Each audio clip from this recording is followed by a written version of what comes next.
Because in this track, no more words from me. We'll get straight on to our first speaker, who's Dwain McDonald, who's the Chief Executive of GeoPost UK, covering both brands of DPD and Interlink.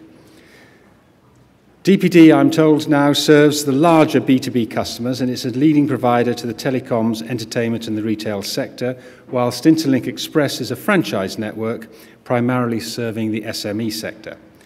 Dwain has been credited with transforming the company's home delivery proposition over the last couple of years, introducing technology and the infrastructure to enable the launch earlier this year of a 1-hour delivery window service. Now, we've been talking about that throughout most of the day. To my view, DPD is a relatively newcomer to the B2C sector, but they've certainly got some ideas and they've got some innovation, and I'm looking forward very much to listening to what Dwain has to say. So, ladies and gentlemen, Dwain McDonald.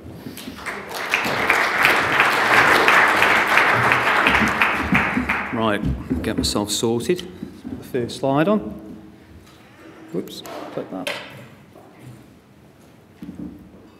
Where are we? No, could you just go back to the title slide first of all? There you go, just give me 2 seconds to just explain a couple of things first of all. I won't try and sort of overwhelm you with statistics, but I'm very conscious that people are feeling a little bit overwhelmed with PowerPoint slides now, so I'll try and be as quick as possible. I have about 10 slides, and I do want you to let me indulge myself by showing you a very short 90-second video, because I think it'll just make sure hopefully you're all still awake. Robin there just mentioned about sort of newcomers to home delivery. We would have perceived ourselves when I first joined, when Robin was there 20 years ago, as a pure play business to business. Obviously, things change over 20 years, and when I looked at our business intelligence information just last week at our board meeting, on average, we are doing about 33% home delivery. So on the number of deliveries that we make as Interlink and DPD, that puts me somewhere about 19 to 20 million deliveries. So I said to a client the other day, and they said, oh, you seem quite serious about home delivery. And I said, anything you do 20 million times, you tend to get quite serious about, particularly with the costs associated with the failure. So just to make sure you're all awake, just indulge me by just having a quick look at this quick 90-second video that I've got for you.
It's a little bit tongue-in-cheek and very interesting story, which is 2 seconds, Robin, that went to a board meeting last week, and any marketing director sitting with the CEO who spent a few quid making that video will try and tell you that it's been seen by millions of people. Of course, you definitely want to shoot him down and tell him he's a liar. So when he tells me that 250,000 people have watched it on Yahoo and there's got 50,000 people on YouTube, we just had to stop the meeting while we did a live demonstration. But I have to say, it is there. We believe it was somehow hooked into the back of a Clash of the Titans movie promo, but I don't care. That many people have seen it, and I'm very proud of it from there. But listen, we came up with this nice new innovation on the back of, if I'm being totally brutally honest, an innovation to drive more productivity for my drivers. if we cut straight to it, did we start 2 years ago and then and at the start of about to spend £2 million worth of development just to be able to give a 1 hour delivery? No, we didn't. We did it because we wanted to improve our productivity. And when you've got the size of the workforce that we have, because we have over 3,000 drivers in both brands, that was the thing. But after about 6 months of the development, which we're working with a company in America, because you'll probably know that because you can see it on most of our promo stuff, we talk about longitude and latitude, and I don't know any other parcel carrier that does that other than the American partners. So that's where you can tell that we work with an American partner. So what happened was I saw this, spotted this, thought this is a fabulous byproduct, looked back to the research that we'd already got, looked back to the new research that we've got, and I don't have to read all that out. You can quite capably do that. But we have been involved with IMRG for some time. We've been very interested in the Snow Valley stuff from earlier on, and I think quite clearly there you can see at the top reasons for not to buy from a pure play e-tailer is primarily around probably problems to do with the outbound delivery, or more importantly, probably the returns coming back as well from there. Now, I'm part of the DPD organisation, and if you go to France, which is, we're obviously owned by La Poste, we'll talk about the 14,000 post offices and all the 3,500 tobacconist shops. And in Germany, I don't have anywhere near the number that Carol has in terms of pickup shops, but 3,500 shops, and they love it. But I am yet to find lots of people today who do, unfortunately, what Stuart says, go and collect them up from the local pickup point. I still think people want it to their home. The farthest I think they're technically interested in walking is probably as far as the neighbour. So we looked at that piece of research. This is just my feeling. This is what we particularly think in our organisation. We went back through the research, and as you can see, people are crying out for delivery slots. The days of having just an overnight or a 3-day delivery or having no idea whatsoever, I just don't think they're going to be tolerated anymore. So that was some of the research. Actually, I think it was August, yeah, there you go, when you're delivering as many home delivery stops as we are, I actually said to Tim, can't we put a leaflet? It goes back to Stuart talking about putting leaflets through the door. Can we leaflet that every time we leave a yellow card, we actually do leave a calling card, which is bright yellow. Don't ask me why, it's been like that for about 10 years. So we dropped 200,000 cards through the door, and we physically said, would you mind filling in this information, send it back, and you might win an iPod. I mean, it really wasn't, $1 million question. And I was actually quite pleasantly surprised that 1,500 people took the time to fill it in. The survey, not going to go through it all, looked just like that. We even asked the customer right at the end, the jokey question, of all the people in the world, who would you actually like to deliver your parcel? And it actually said Daniel Craig, which probably means that probably most of them were filled in by ladies, I would have thought from there. But the most important question, it zoomed in and said, would you be more satisfied? And 75% said they would have been more satisfied with a 1 hour delivery window. So you remember, we're doing this in August. We didn't actually start launching our proposition until the test phase, which was October, November, December. But if nothing else, it just ticked the box and said, we definitely think we're going down the right route from there. So with this research, what we've done, and I'm yet to see anybody else that's done it, and this is in both my businesses, so this is in Interlink Express and DPD, I technically have a product now called Predict. It's the European brand name. It's what we go under because a number of our other countries in Europe are going to adopt this now. So Saer, which is a sister company of mine in Spain, is going to bring this online. We send a very personalised text message. We've been sending a text message since 2007 and saying, your parcel is coming today, and if you don't like it, why don't you text me back? And we had a good response on the back of that, but it's never been anything like this, because when you start telling people, it is a very specific 1 hour of the day. Now remember, this is not a surcharge, this is not a bolt-on, this is not somebody trying to say, pay me extra 50 pence, this is not about surcharging the customers, this is free, and it's on every single delivery, whether it's a business to business or a business to consumer. Through the routing software and the way that we run the profiles with the drivers, we do this every single day on every single delivery that we do. So, as you can see, you can read all that, to be honest, from there. So we do it on text. My research, personal research, and I've been obviously heavily involved in this now since the first time we did an SMS response, as we call it, was back in 2007, so we've been working on it since late 2005. I actually did 1,000 phone calls that came into our call centre where customers were asking to redirect parcels.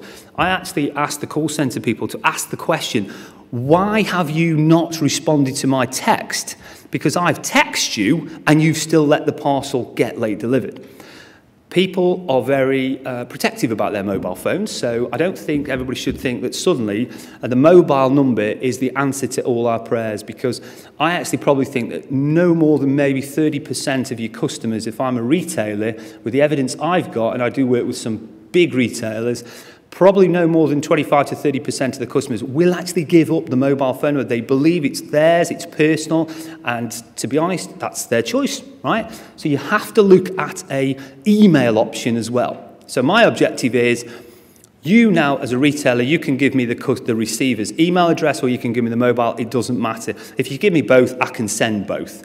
So we do work with ASOS, as you can see from there. That's a sort of branded profile that we operate with. You'll see in a second, close on 2,000 customers already since February. And the client receives that.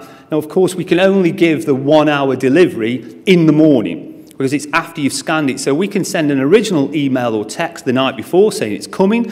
And if you don't like it, you can rearrange. So if you know you're not going to be in tomorrow, you can automatically rearrange it for 3 days in advance at no extra cost.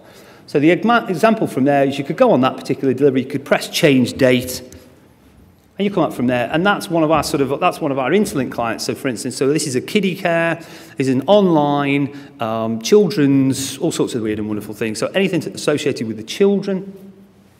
And as you see down the bottom there, you have the 3 radio buttons. So it's operating exactly the same as the text. You can have 3 alternative days. So you click on that text from there, that information dynamically comes into the centre, goes through our platform and out on the Vodafone network straight through to all our handheld cab units, the Saturn unit as we call it from there, and it instantly stops the driver. So we will stop. So if somebody's in a mile queue going into some parts of London, and you can imagine what the traffic's like, and you're thinking to yourself, well, do I really want to stop them because he's only got 20 minutes to go? Yes, you do. So we stop that. We put that information on the internet, shows us an SMS response. We reschedule it for the next day, 2 days or 3 days later, all done. Right. Now, I've told you all that, but does it work? Has it had any impact? Yes, it has. We put these slides together for Robin about 10 days ago. We had 1,991 customers, so that's a pretty specific number. That's rising every day. We have some pretty big brand names. I saw Firebox earlier on. Obviously, I want one of those.com is my customer, so Stuart's got them, I've got these. They're good customers. I've got some cracking customers. I've got some brilliant brand names. I've got some great testimonials. We have what's called an exec sponsorship scheme. So every one of my directors owns about 10 customers. It's nothing brand new, but we love it. And it was quite interesting that the guy who runs my hub and line haul department walked into Sony. So he's an operator. He walks in. The other week, they say to him, sit yourself down. We are going to tell you how well you've done. So you're sort of sitting there. You imagine he's not a salesperson. He's not trained in how to get around any issues from there. And this is exactly the testimonial that they've given me. They said, since your inception of the 1st of February, by the 1st of March, we've seen a 27% drop in inbound calls into our call centre because those were the people who were ringing up for comfort calls. So you've done nothing wrong, but we all know in the parcels business, we get tons and tons and tons of receiver calls. So the retail customer is saying, I'm just checking, are you going to be coming today? That's not very good for us because that's expensive. He has seen 27% drop, therefore I see a drop. He has turned around and said, you were carding 1 in 38, it's now 1 in 52. That's a 25% improvement in first-time success rate. That customer already had sub 5% carded rate before. So this is moving it on and making it even better. This is not us starting with somebody with a 15% carded rate, right? So that was that one. So that particular one that I just talked about there, that was the Sony one. So those are swaps. So that we do something like about 100,000 swaps a week. So I swap more phones than anybody else. I probably swap more laptops than anybody else at the moment now. So this one is a great case study. We're big in the telco sector. This is somebody who's using the mobile. So mobiles to consumers. You can read it yourself. The important thing is it's a 19.6% improvement. So imagine is they were sending an SMS to a customer before, but we weren't telling them what time. Since we started to tell them the time, that's improved by 20%. Right? Overall, for me, as a business, we have worked tirelessly for years to improve the first-time success rate, because I know that's what the customer says. The retailer says to me, I don't care you say 98. I think one of the retailers said earlier on, it's all about when does it physically get in the hands of my customer? And I'm absolutely obsessed with that. That is the calling card. That's what we leave. Since we started, we have reduced the number of calling cards we have left by just sort of 30%. So that was 30. So I look at that, added to the customer impact, from my point of view, it is by far the best thing we've ever done. And it was a byproduct of some routing software, so it's very nice. Not bad for a byproduct. So I'm on time, Robin. That's me done. Thank you very much.